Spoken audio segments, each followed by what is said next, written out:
Chers lecteurs, bienvenue sur la chaîne Mes Lectures. Avant de commencer à introduire le nouveau format, j'aimerais vous rappeler que le concept de la chaîne repose sur l'éveil au quotidien par des contenus de courte durée, et que les formats traditionnels du samedi perdureront. Dans cette voie à suivre, la façon de vous narrer les contenus change pour être plus proche de la synthèse.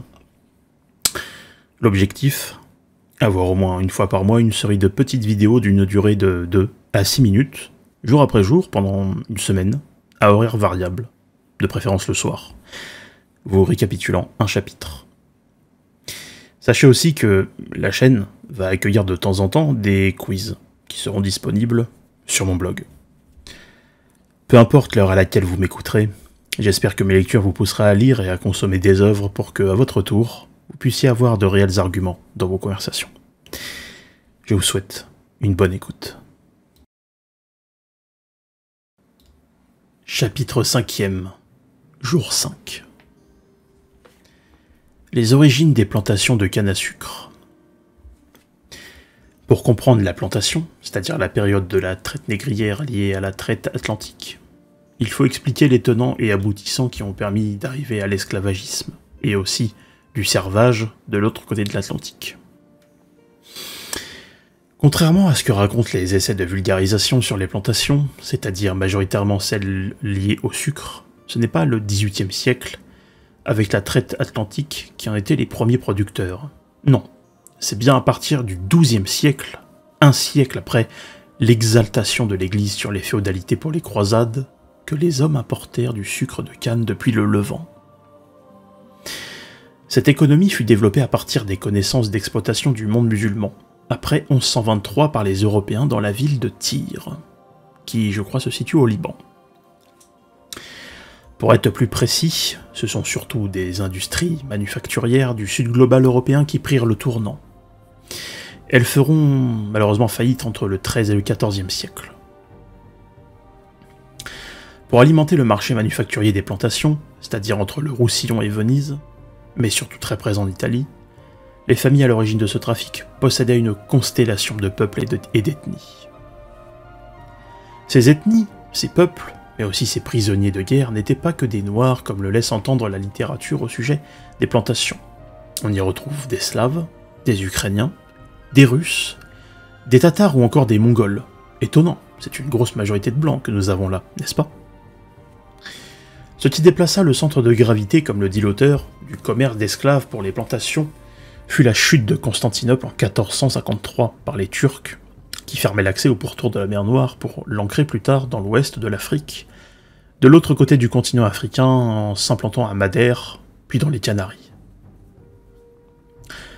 La capitale du roi Jean Ier du Portugal y envoyait même des enfants juifs, mais aussi des bagnards.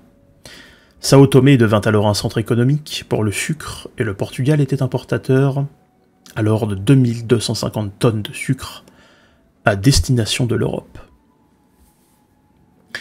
Après de nombreuses révoltes d'esclaves pour les colonies portugaises, les compagnies privées décidèrent lors de la découverte du Brésil d'y développer la culture de canne à sucre avec l'aide de moulins à sucre, déjà présents à Sao Tomé, mais moins technologiques.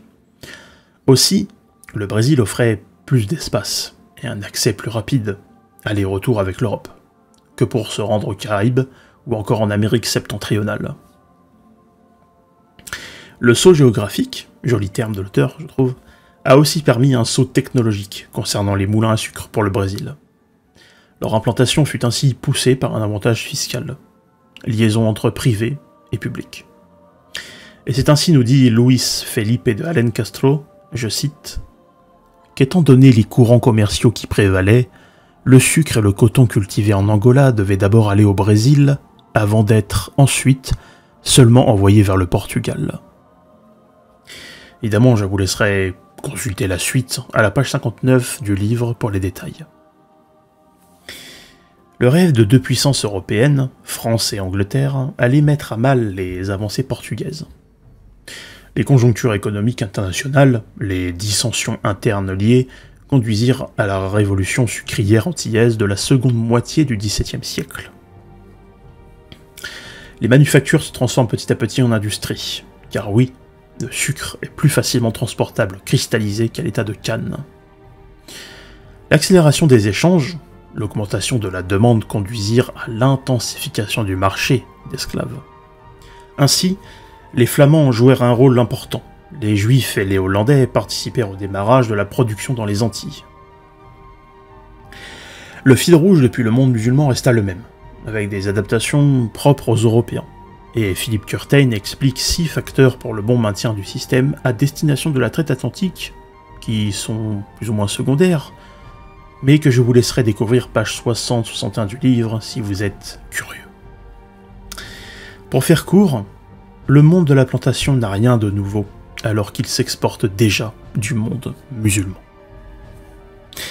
Voilà, vous pouvez retrouver le résumé synthèse en lien dans la description de la vidéo, et personnellement, je vous dis à demain pour un nouveau chapitre, et à bientôt sur mes lectures.